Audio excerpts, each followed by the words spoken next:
معروف لکھاری اور تجزیہ کار خالد جاوید جان نے لکھا ہے کہ بار بار کی فوجی مداخلت نے پاکستانیوں کو ایک قوم نہیں بننے دیا، اور سونے پر سہاگا یہ کہ قیام پاکستان کے بعد سے ہی رجعت پسند مذہبی عناصر نے ہر فوجی حکومت کا دستہ بن کر ان کی سہولت کاری کا فریضہ سر انجام دیا۔ روزنامہ جنگ کے لیے اپنے تازہ سیاسی تجزیے میں خالد جاوید جان کہتے ہیں کہ سابق سوویت یونین اور روس، چین، بھارت، وسط ایشیا اور خلیجی ریاستوں کے سنگوں پر واقع پاکستان ابتدا ہی سے اندرونی اور بیرونی طاقتوں کی سازشوں کا شکار ہو گیا تھا۔ چنانچہ ایک منصوبے کے تحت اسے عدم استحکام کا شکار رکھا گیا۔ اس سلسلے میں ابتدائی طور پر دو کام کیے گئے۔ ایک، اس کے بنیادی نظریے کو مضبوط معاشی ٹھوس زمینی اور قومی مفادات کی بجائے مبہم نظریات پر استوار کر کے ایک پنڈورا باکس کھول دیا گیا اور اسے ایک قوم بننے سے پہلے ہی فرقہ وارانہ تعصبات کی دلدل میں پھینک دیا گیا۔ ایک قوم بننے کے راستے میں دوسری رکاوٹ سیاست میں فوجی مداخلت تھی، جس کا پہلا کھلا اظہار بھی مذہبی فرقہ وارانہ فسادات کی شکل میں ہوا۔ 1953 میں قادیانی مخالفت فسادات کے دوران لاہور میں پاکستان کی تاریخ کا پہلا جزوی مارشل لا نافذ ہوا، جو 1958 کے مارشل لا کا ٹریلر تھا۔ اس طرح پاکستان میں عوام کے حقیقی مسائل کو مذہبی اور فوجی طاقت کے ذریعے کچلنے کا جو سلسلہ شروع ہوا، جس نے پاکستان کی بنیادوں کو ہی کمزور کر دیا۔ خالد جاوید جان کہتے ہیں کہ پاکستان کے قیام کے بعد سے ہی مذہبی عناصر ہر فوجی حکومت کا دستہ بنے رہے ہیں۔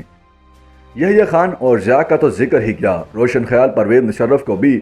MMA نے 17ویں ترمیم کے ذریعے لامحدود اختیارات فراہم کیے اور بدلے میں بلوچستان اور KPK میں حکومتیں حاصل کیں۔ تقسیم کے وقت پاکستان اپنے چھوٹے مگر جامع اور اہم ترین جغرافیے، قدرتی وسائل، مذہب، کلچر اور زبانوں کے کم تضادات کی وجہ سے انڈیا کے مقابلے میں زیادہ اور تیز رفتار ترقی کرنے کی صلاحیت رکھتا تھا، لیکن ہمارے سامراجی آقاؤں نے اپنے مقامی ایجنٹوں کی مدد سے ہمیں ایک قوم بننے ہی نہ دیا اور اس سرزمین کو اپنے مفادات کے حصول کے لیے اڈا بنا لیا۔ عجیب بات ہے کہ پاکستان نے اپنے ہمسائے میں واقع اس وقت کی سپر پاور سوویت یونین کی بجائے خود کو امریکی اتحادی بنا کر اپنی سرحدوں پر بھارت کے ساتھ سوویت یونین کو بھی دشمن بنا لیا۔ اس حقیقت سے کسی کو انکار نہیں کہ پاکستان میں ہر فوجی ڈکٹیٹرشپ کو امریکہ کی آشیرواد حاصل رہی، حالانکہ سوویت یونین کی دوستی ہمارے قومی مفادات کے لیے زیادہ اہم تھی۔ سابق سیکرٹری داخلہ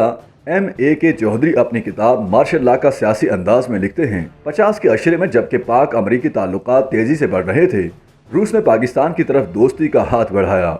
کھوڑو صاحب کی قیادت میں ایک وفد روس گیا اور واضح طور پر یہ تاثر لے کر لوٹا کہ دونوں ملکوں کے درمیان تعلقات بہتر ہونے کی صورت میں روس کشمیر کے تنازع میں اپنا موقف تبدیل کر لے گا اور سابقہ ہندوستان نواز پالیسی ترک کر دے گا۔ کشمیر کے تنازع کے حل کے لیے یہ ایک بہت اہم اور سنہری موقع تھا، لیکن افسوس کہ ہم نے امریکہ کی قربت کے نشے میں یہ موقع دانستہ طور پر کھو دیا۔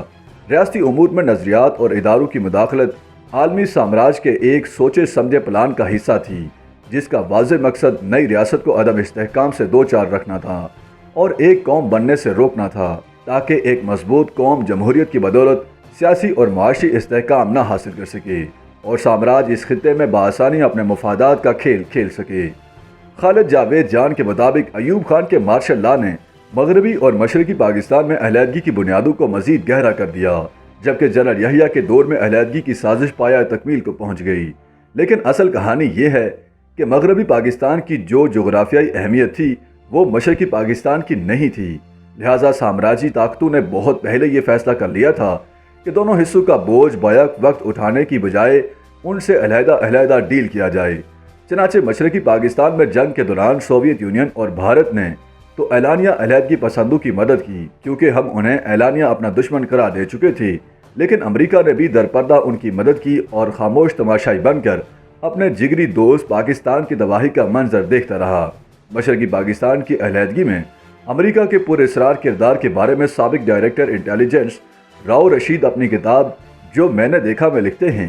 کہ جب شیخ مجیب انتخابات سے پہلے 1970 میں لندن آئے تو آخری 2-4 دن لندن سے ایک اور جگہ ساؤتھ میں ساحل کے کنارے چلے گئے، وہاں وہ اپنے ساتھ کسی کو نہ لے کر گئے۔ وہاں سے مجھے رپورٹیں ملی کہ وہاں ان کی ملاقات امریکیوں سے رہی۔ مشرقی پاکستان کی علیحدگی کے بعد جب ذوالفقار علی بھٹو کی قیادت میں نئے پاکستان نے اپنا جمہوری سفر شروع کیا اور 25 سال کے بعد پہلا متفقہ آئین بنا لیا تو یوں لگا کہ شاید اب ہم ایک قوم بننے کی طرف سفر شروع کر دیں گے، لیکن چند ہی سال کے بعد مذہبی عناصر اور فوج کے ذریعے ان کی حکومت کا تختہ الٹ کر انہیں موت کے گھاٹ اتار دیا گیا۔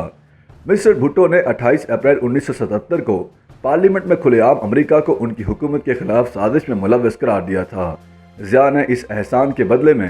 جہاد افغانستان کے نام پر امریکی مفادات کی جنگ میں ہمیں اس طرح ملوث کیا کہ ہم آج تک اس سے باہر نہیں نکل سکے۔ رہی صحیح کسر پرویز مشرف نے پوری کر دی۔ خالد جاوید جان کے مطابق سوویت یونین کا ٹوٹنا اور امریکہ کا دنیا کی واحد سپر پاور بننا 20ویں صدی کا سب سے بڑا سانحہ ہے، جس نے مسلم ممالک کو تیسری دنیا کے اکثر ملکوں کو امریکی نیو ورلڈ آرڈر کے تحت بے یار و مددگار کر دیا ہے اور ان کے سیاسی معاشی حالات یہاں تک کہ ان کے جغرافیے کو بھی تبدیل کرنا شروع کر دیا۔ پاکستان میں ریاست کے خلاف ہونے والی دہشت گردی اسی زمرے میں آتی ہے، کیونکہ موجودہ پاکستان میں بھی بین الاقوامی اہمیت کے لحاظ سے KPK، بلوچستان اور کراچی انتہائی اہم علاقے ہیں، جہاں دہشت گردوں نے قتل و غارت گری کا بازار گرم کر رکھا ہے۔ محترمہ بینظیر بھٹو کی شہادت بھی اسی سلسلے کی کڑی ہے کہ پاکستان کو قومی سطح کی لیڈرشپ اور سیاسی پارٹی کے اثر و رسوخ سے محروم کر دیا جائے، تاکہ سامراجی مقاصد کے لیے اس کی نئی تقسیم کے عمل میں کوئی رکاوٹ باقی نہ رہے۔ ہماری بین الاقوامی اہمیت یا خوبصورتی کی وجہ سے ہماری سلامتی کے خلاف ہونے والا یہ کھیل کب تک جاری رہتا ہے اور کس انجام کو پہنچتا ہے، اس کا تعین آنے والا وقت کرے گا، جو بہت دور نہیں۔ YouTube پر گوگلی نیوز دیکھنے کے لیے youtube.com کی سرچ بار میں گوگلی نیوز TV ٹائپ کریں۔ گوگلی نیوز کے پیج پر سرخ رنگ کے سبسکرپشن والے بٹن پر کلک کرنا نہ بھولیے۔ YouTube پیج پر اپلوڈ ہونے والی ویڈیوز سے باخبر رہنے کے لیے بیل آئیکن پر کلک کیجیے۔ آپ کو ہر نئی ویڈیو کے بارے میں نوٹیفیکیشن موصول ہو جائے گا۔